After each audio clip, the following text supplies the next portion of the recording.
In all the history of respiratory-borne viruses of any type, asymptomatic transmission has never been the driver of outbreaks. The driver of outbreaks is always a symptomatic person. Even if there's a rare asymptomatic person that might transmit, an epidemic is not driven by asymptomatic carriers. From the data we have, it still seems to be rare that an asymptomatic person actually transmits onward to a secondary individual. Should you wear a mask if you're healthy? No.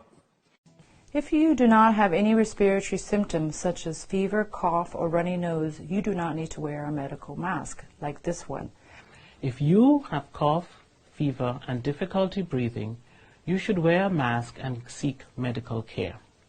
If you do not have these symptoms, you do not have to wear masks because there is no evidence that they protect people who are not sick.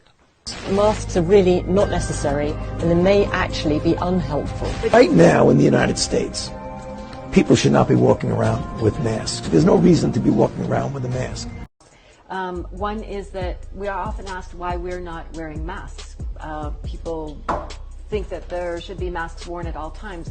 It may be what you are recommended in your country, but in terms of WHO's guidance, as long as you can stay 1 meter apart, which we took care that we are 1 meter or more apart, then you don't need to wear a mask. And if you're not sick, you shouldn't be wearing a medical mask. But if you are, then you should. People who are sick wear a mask. We recommend that people who are around someone who's COVID positive wear a mask, but do not recommend that the general public wears masks as a protective mechanism.